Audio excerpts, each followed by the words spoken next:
Oh man, I am excited about today's interview episode of Breakthrough Marketing Secrets. I have Justin Brooke from AdSkills on, and we'll get into his bio and everything in a minute. If you know, you know, this is going to be an awesome episode.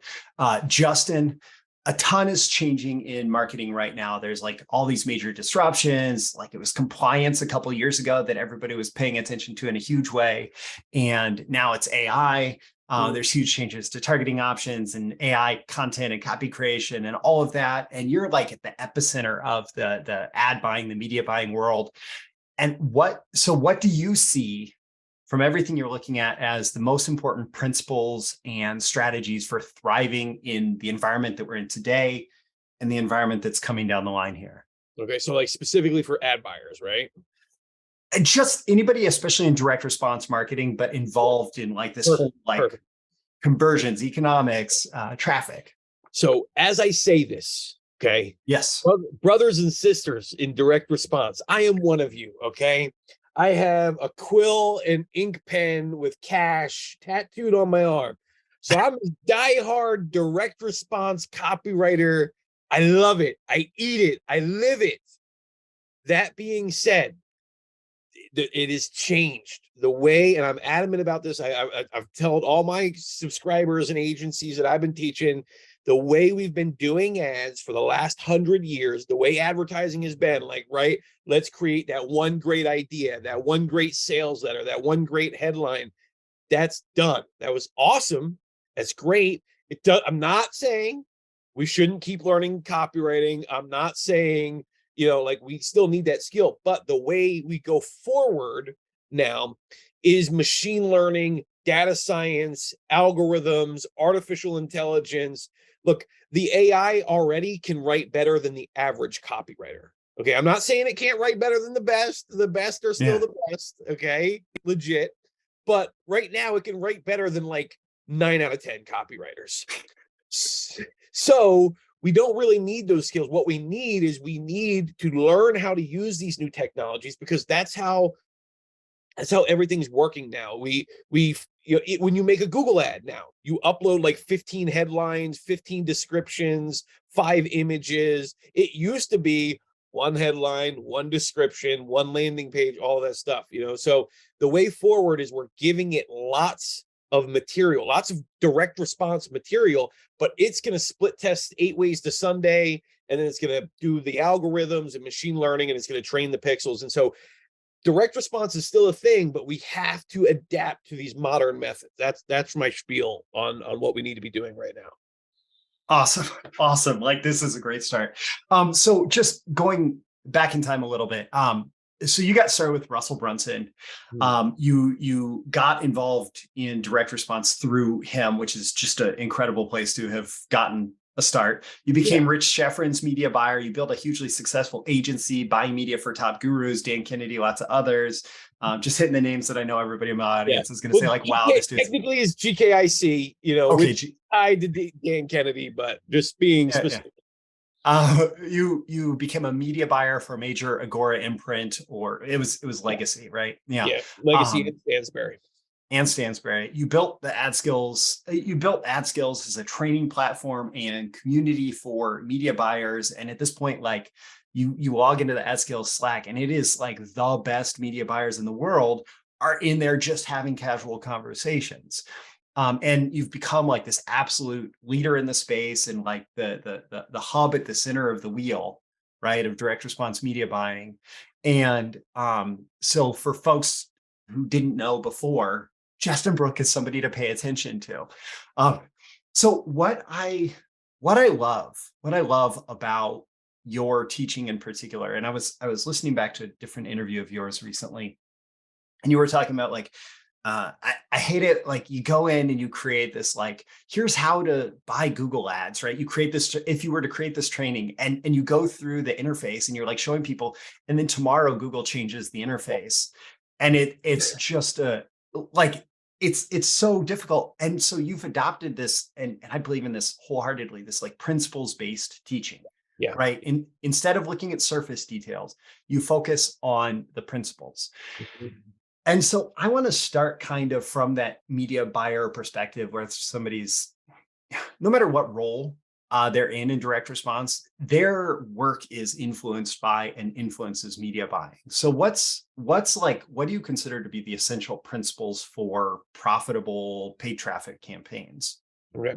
So first thing that I teach people is you have to understand the game that we're playing. Okay. The game that we're playing is CPA less than AOV. Okay. And you can say that in a lot of different ways. Everybody's got their own abbreviations. The software guys, they call it CAC instead of CPA and whatever. What I'm saying is cost down, earnings up. Okay. That's the game we're playing. Okay.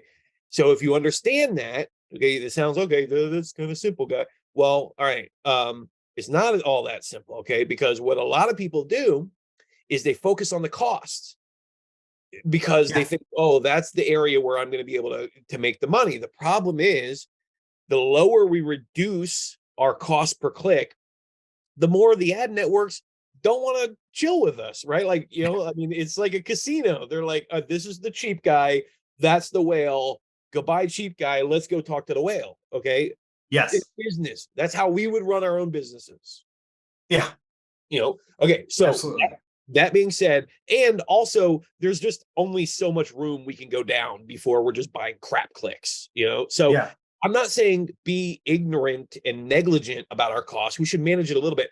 I'm saying spend 80% of your time increasing earnings, split testing, conversion optimization, adding upsells, adding partners. Okay. And there's almost a limitless amount of room that we can keep going, right? My arm keeps going above the screen here. So that's where we can spend a lot more time. And really, like, that's the game we're playing. We don't get the Lamborghinis, because we dropped our cost per click 8 cents. We get the Yeah. Lamborghinis because we increased our LTV by $1,000. You know what I'm saying? And I don't know if you all want a Lamborghini. I want an F350. So. Yeah, yeah. Well, and the other thing that happens there is when you have your AOV or ACA or whatever at a level where you can basically outbid everybody else, Yes. the what you're feeding AI, like going back to that initial thing, what you're feeding the algorithms is you're giving them permission to like go find my people, and then usually your cost actually will end up coming down Mm. once they have enough to work with, right? Again, going back to like machine learning, like if we Yeah. teach the algorithm what we're trying to do, because that's the problem is all of us media buyers, we don't know anything about machine learning and algorithms or anything like that. And so we're feeding it just all this random data, this product, this market, that market, and so our pixel is super confused. And that's where our costs are going up, but if we learn how to feed it structured data, if you understand the term structured data, now the algorithm can be very efficient, and that's when we get rewarded.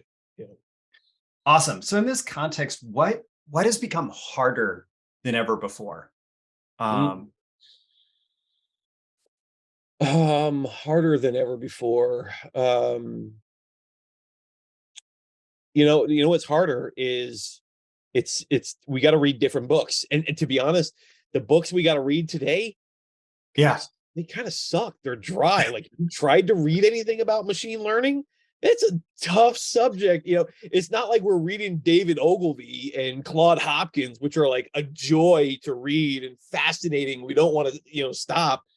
So it's harder to learn this stuff. Like, a pixel used to actually be like an HTML image pixel. Now Yeah. that was like a JavaScript thing. Now it's like a whole page of code for a pixel these days. It's like JavaScript events and all this stuff. And so that's what's harder than ever before is we got to like start learning all of us are right-brained guys. We're creatives, we're copywriters, we're ad guys, and all of a Yeah. sudden having to learn left-brain things. And that's what's harder than ever.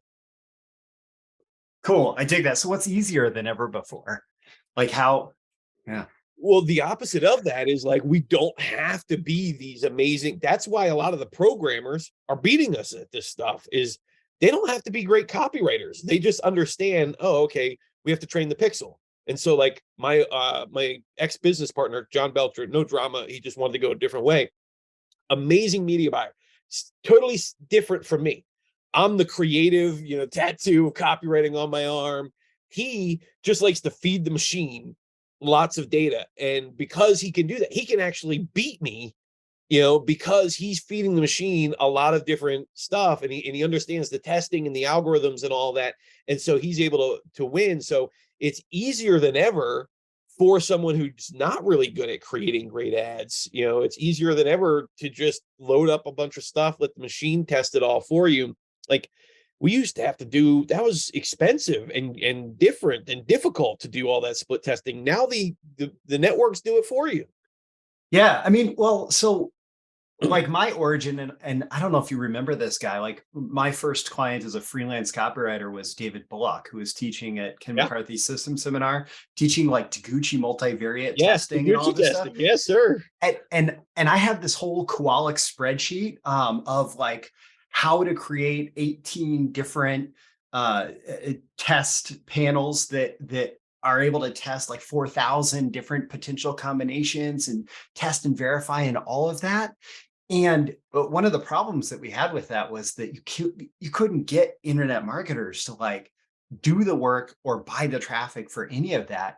And now Google's just like, just give us a bunch of stuff and we'll figure it out, right? And they probably do it as efficiently as the Taguchi methodology at this They point. literally are spending billions of dollars hiring the smartest people coming out of Harvard, MIT, Yale, all that stuff. Those guys are doing your split testing for you, and so all you have to do is start understanding a little bit how this stuff works. Because if you can start training your pixel, that's the one thing. Like, if you learn one thing out of this, train your pixel. And if you train that pixel, that thing will go to work for you, and it will become your biggest salesman 24/7. Okay. So before we hit record, I told you that a lot of my audience are copywriters. Sometimes they're copywriter entrepreneurs, they're running their own business. Sometimes they're working with clients, but they're not necessarily the person in there who is configuring the pixel, not necessarily the person. So in this environment, if a copywriter is working with a media buyer, or if a copywriter is working with a client who's working with a media buyer, what can we as copywriters do to help our clients like maximize success in this environment? Or to like give our clients the most useful starting points and resources to work with. Okay, so one of the things that I'm teaching some of our guys to do is to start creating creative libraries, to start thinking like copy isn't going away. It's just changing, and so what we need now is modular copy. So what I'm telling clients to do, or I talk to a lot of businesses who want to start developing their own in-house. Like, how do I build my own team? We did great, but now we're spending 100,000 plus a month, and our guide costs a fortune. And so I'm teaching them how to create creative libraries. And so if you do this with your clients, here's a huge pane of disconnect, okay, that you can leverage in a way is if you help your client create a creative library and you own that, if you own the creative library, they don't want to leave because you now have this, you've got this folder of headlines, you've got this folder of images, you've got this folder of descriptions, you've got this folder of whatever's, you have all these modular pieces, and now you're able to just quickly, it's like, oh, you need an email? Okay, great. Boop, boop, boop, boop. We got it. You need a social post? Boop, boop, boop. We got it. Yeah. So that's really interesting. Like it really does speak to what I've seen from you a lot is like finding the need and then creating a process around it. So like, I mean, you did videos on like your 5 emails that generated $1.9 million in a year, a perfect advertorial layout. You're well known for your 5x3 method and retargeting recipes and all of that. So clearly you think in process, and that seems to give you like an advantage in this context. Do you have any recommendations or like insights into your way of thinking in terms of turning a problem into a process, like in terms of solving the problem? Yeah, something dawned on me. I forget exactly what book, but it was a pivotal moment for me as I realized, oh, okay, frameworks and processes. Like we shouldn't because I'd been trying to like get lucky every time. It was like, okay, we got a new campaign, do the market research, I hope it works, and instead I started creating frameworks and processes, and that's something you can iterate on little tiny bit. Okay, it was the headline that didn't work. Let's change the headline. Oh, okay, headline's working now. All right, now we need a little bit better description. Now we need a little bit better this. So when you have a process, you have like 7, 8, 20 steps, whatever it is, and you can refine each one. And then once you got one that's working, the thing's worth gold. It's worth more than gold. It's like worth millions and millions of dollars. Then I realized I was like, most of these processes already exist. Like think about it. Nike has already got tons of processes that we would love to have. And maybe we can't, get Nike's processes, but Alex Hormozy just wrote a whole book and he's got a bunch of frameworks and processes in there. And Gary Vee is always dropping frameworks and processes. So my ears are tuned to, like, when I'm watching YouTube, I'm usually like eating something or working at the same time. But when I hear them say framework, I go, okay, back that up a little bit, Yeah. Pay attention. Let's write down his framework. Let's write down his process. And I grab those. And so I'm willing to jump on the phone and pay somebody $1,000 if they're going to give me a framework or a process, because that is going to be worth tens of thousands, hundreds of thousands of dollars. So they all exist. You just need to go out there and find them and start plugging them in like Legos to your business. Yeah, absolutely. And you didn't plug yourself, but I will. AdSkills is full. Like, I'm a lifetime member, right? All like, we do is teach frameworks and processes. Yeah, I mean, you consistently break down the whole media buying side of things, the building an agency side of things, and a lot of the conversion side of things too, into here's a framework that we have found works, and that here's our best recommendation for how to copy it. And I like that you position it just now as like a starting point, right? Like, so you're going to take whoever, Alex Hormozy's, and you're going to say, okay, that's your process for creating these powerful offers. Let me try this, right? A few months ago, you're like, here's my process for VIP days, Yeah. That's super powerful, whether you're doing it inside your own business or making it available via training or whatever. Yeah. If you think about it, almost every business is really like McDonald's. The reason why McDonald's is the most highly valuable franchise, I think it is, at least it used to be. It was, for the longest time. Because basically what you're buying is you're buying the operations handbook. Okay? Yeah. And so every company kind of has those. We're not all as good and as organized as McDonald's, but we all are kind of developing, SOPs, standard operating procedures, things like that.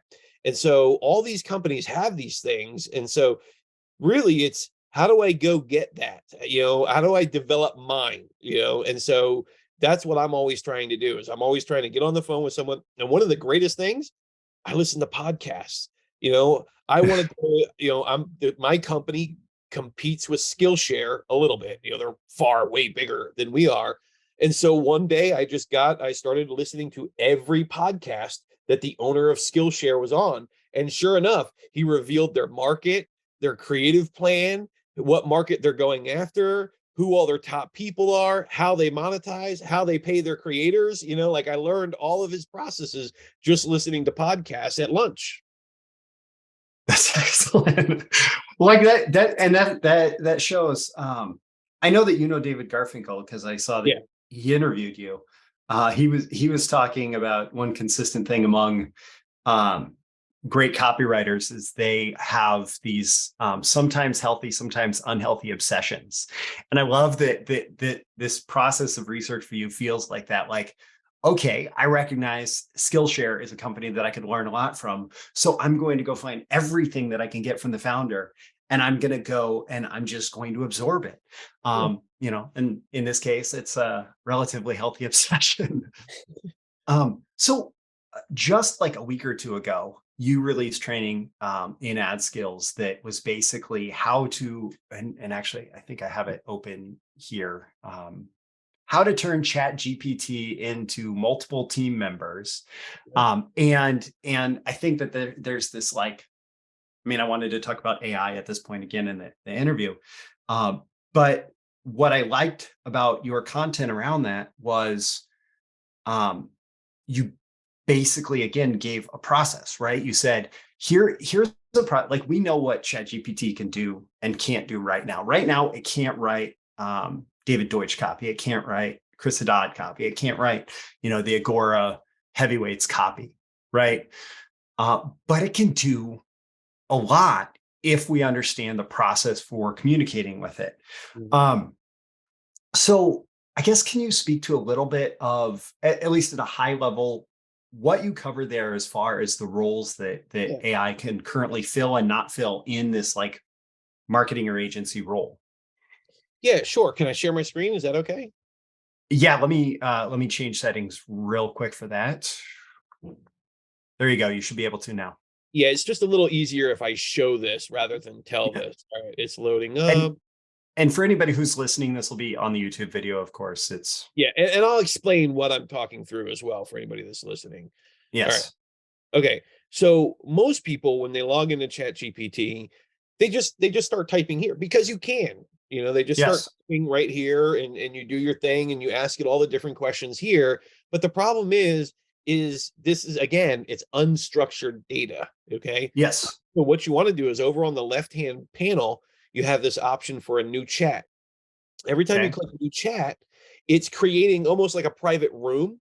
And in that private room, it has a memory, it has a level of memory. Okay. And so it's going to remember things that you're talking about. And so you may be able to, maybe it's Friday and you're like, hey, that webinar, webinar idea number 3 from Tuesday, let's develop that into an outline today. So it can reference things in there, and you can give it context. And so over on my menu, if you're watching, you see that I have one that's a business coach.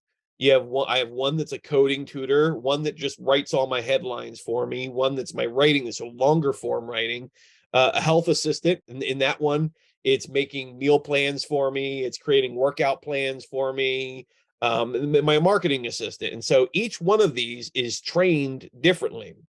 Hopefully we can get one.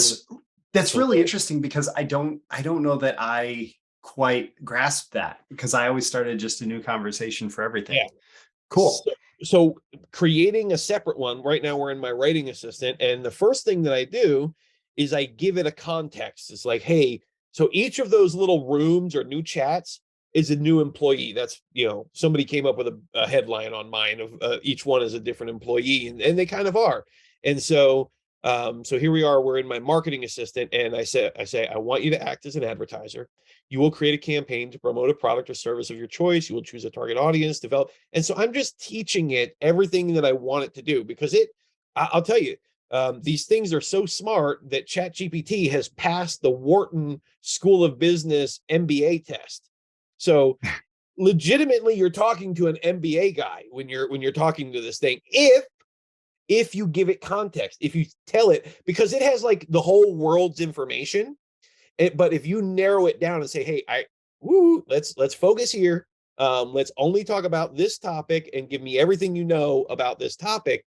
And then it will start talking a lot better. And so in this one, this is my writing assistant. I tell it, I want you to act like an advertiser. When I ask you to write anything, I want you to write it in a persuasive voice, like a marketer would. The goal of anything I ask you to write is to sell something to someone. If you understand, persuade me to.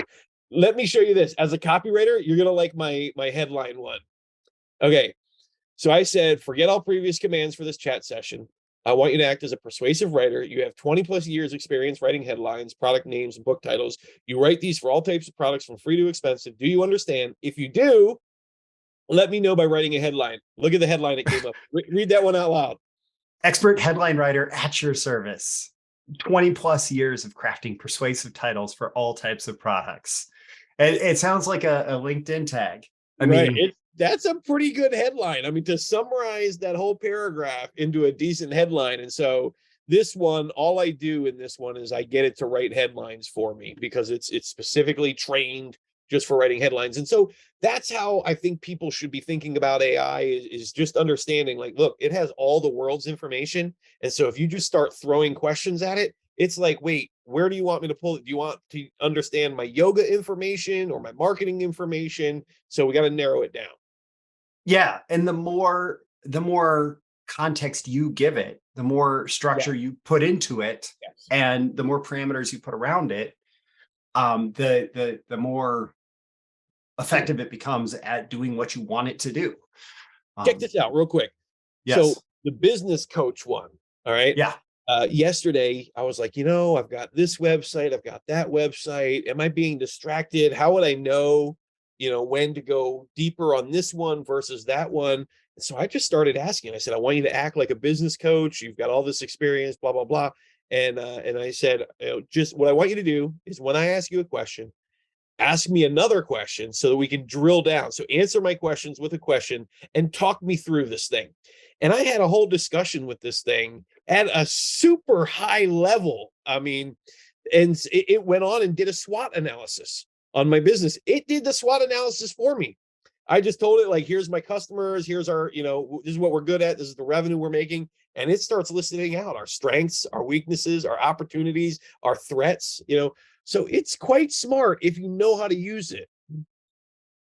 Yeah, that's interesting, and like that's very consistent with how I've been talking to folks about it. Like you can't just expect it to do all the work for you without you thinking about it. Like Right. at this point, it still requires a good brain communicating with it, right? Yeah. And it's going to be a while before it writes any copy that sounds more like I don't know, name the good copywriter. Talk to it like it's a human assistant.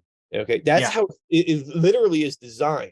That's why it's called Chat GPT. It's yeah, designed by coders to function as a human assistant. And so if you just conversate with it, that is where you're going to start getting a lot. And so just like if you had a human assistant, you're not going to tell the human assistant, hey, go write me a 500-word article. The human's going to be like, wait, on what topic? In what voice? About what? Do you want bullet points? Is there a call to action at the end of it? So if you tell it all those things, then all of a sudden it's going to start spitting out some fire articles for you. yeah, yeah. And in the context of copywriting, I said, treat it like a junior copywriter who you Yeah. will expect to not understand your instructions from time to time, who you will expect to write things that don't match your expectations from time to time, and then just keep working through iterations with it. And just like a Yeah. human copywriter, you can say, hey, that work sucks. I tell it, Yeah. hey, you know what? Those headlines were terrible. Rewrite some good ones and focus on Yeah. this time. Yeah. And it understands when you say that's terrible, it goes, oh, okay, don't do that anymore. Yeah.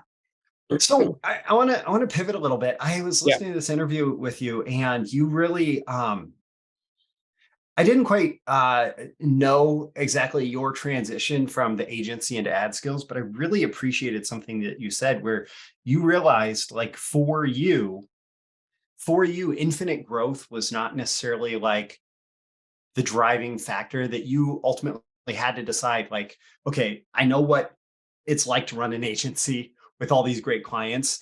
I know what it's like to have this membership and training business. And um, I feel like I can provide value through the membership and training business, and it's a better fit for my lifestyle. So, like, what was that decision-making process like for you? Kind of where were you at in terms of frustrations and challenges, and what helped you choose that direction? Yeah. So a lot of people think that I went to courses because I think the agency model is horrible or my agency was suffering. I was winning the game. Okay. I had the biggest names as clients. I'm speaking all over the world, being interviewed on all these podcasts. I was winning. Okay. Yeah. I quit with the belt, the undefeated belt over my shoulder. But it was just that I started realizing, okay, if I keep going down this route, this is not why I originally started a business. I started realizing, okay, so an agency, in order to get bigger, like I was already a $1 million plus per year agency. In order to get bigger, I'm going to need more employees. I'm probably going to need to get an office. Today there's some better remote tools that are out there and things like this. I mean, Zoom exists now. I mean, we were still using GoToWebinar. That thing so it was just, I was realizing to go bigger, I was going to go in a direction that, wasn't the original reason why I started, which is I wanted a bit more of a passive income. I wanted to be able to do the work one time and then it lives on. And maybe I was just bad at running an agency, and and I just didn't do it right. But you certainly can create an agency where you're not trapped in it. If you're building an agency and you're feeling trapped, you're probably doing something wrong, and there's a better system, a better process out there. And so that was all it was for me. Is I just realized, I was like, oh, okay, so if I'm going to go bigger, I'm going to need more employees, and then eventually I'm going to need an office, and eventually I'm going to need like an HR team and all that. And I was like, I just don't want to go down that road. I'm looking for a business. I can do everything I want to do in the world with about $240,000 a year. I don't personally need to make millions and millions and millions of dollars. And that's with, like, I'm investing, I'm donating, I'm eating good, I'm, subscribed to all the things, I'm going to the gym. Like, for $240,000 a year, I can do just about everything in the world I want, other than go buy yachts and, crazy stuff. And so for me, I just want a model that allows me to make about that, and then reduce my time demands, right? So, like, the Yeah. more, I don't know that you're ever going to get fully passive, but keep reducing how much time. And so that's why I made the switch. Yeah. Yeah. Well, I just love that, because I think that across the industry, there's so many people who their only marker, their only measuring stick is that, Cool. like, increasing revenue. Mhm. Yeah. And I appreciate having voices of people that I really respect in the community who are like, no, I want a business that gives me benefits beyond just the financial, because that's always been my approach, and I've done very well. I'm comfortable, live the life I want, and it doesn't require me to consistently grow and grow and grow and grow and grow and grow. If you're making millions of dollars and you're divorced and your kids don't want to come home for Christmas, buddy, you might Yeah. be going down the wrong road, man. I don't know that that's the original reason why we started this game. Us, we just didn't want to hit snooze on the alarm clock anymore. We wanted to just be able to throw the alarm clock away, and so Yeah. that's what I'm trying to get back to. And that's what a lot of this industry started as, but isn't always that way anymore. Yep. So I love, and it's funny, you and I use the same. There's that old trick when pitching your business to Silicon Valley investors, where you have to say, it's like this, but for this, right? And so years ago, I came up with this. It's like Netflix, but for copywriting and marketing training. And that's actually how I've talked about my training. And you talk about AdSkills largely the same way. The focus is a little bit different. You do a lot more with media buying, and I do a lot more focused on like copy stuff. But, like, why did you build that business model as opposed to giant $5,000 course launches and things like that?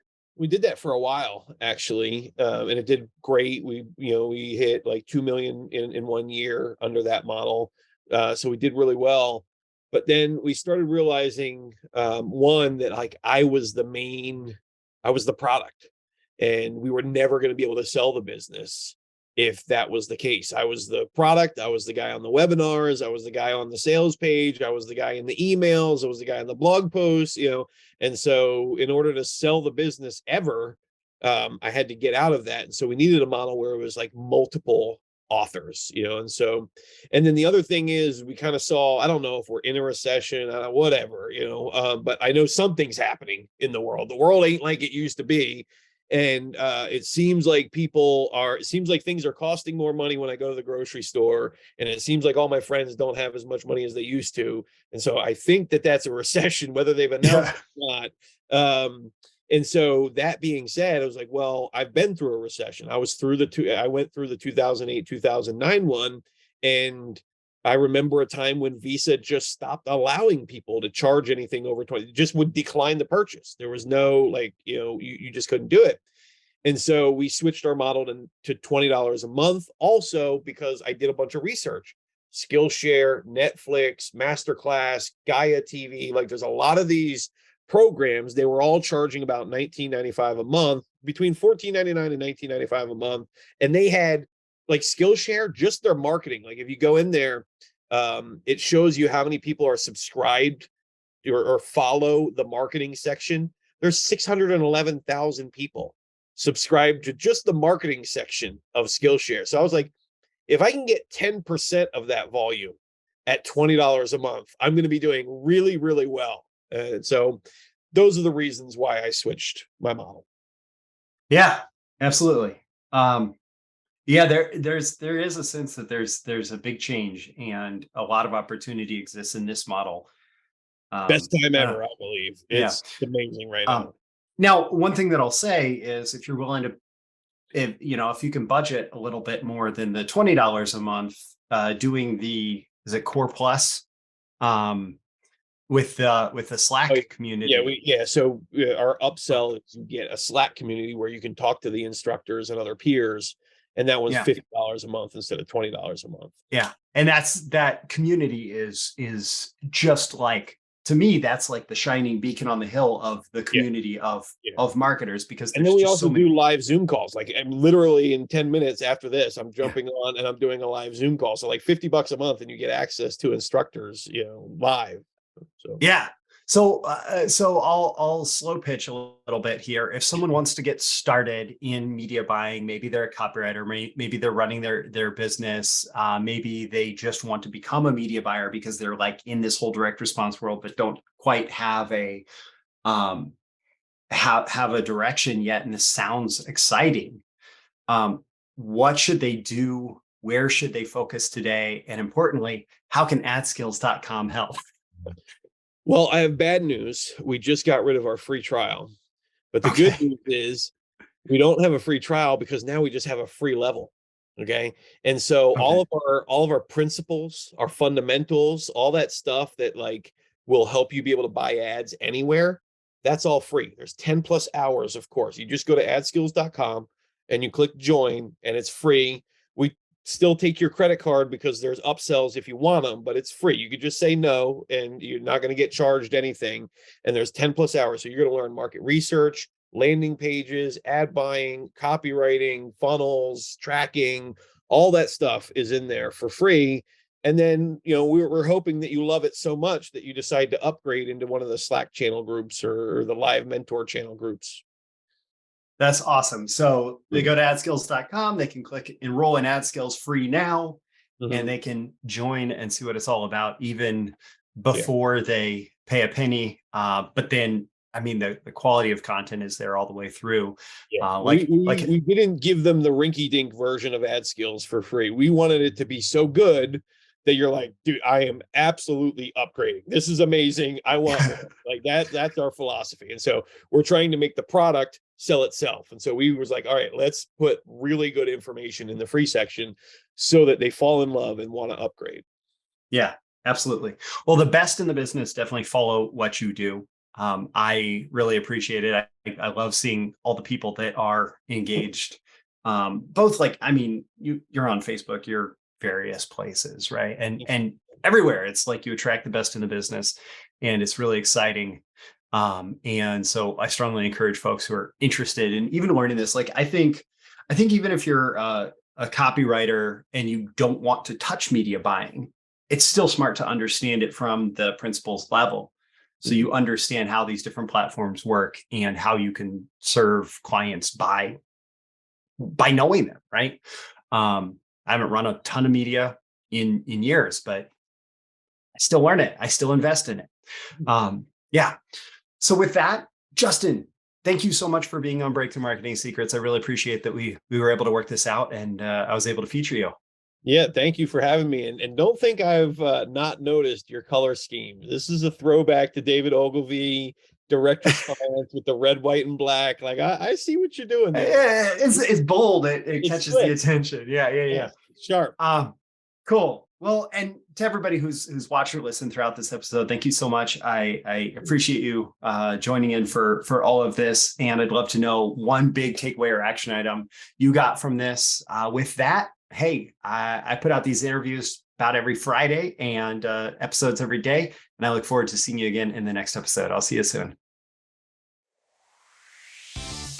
Thank you once again for tuning in to this daily episode of Breakthrough Marketing Secrets. Remember, check out the links with this episode for even more value. Now make sure you like, comment, share, subscribe, and engage in every way you can to keep this show going and growing and delivering daily value to you. I'll catch you soon for your next big breakthrough.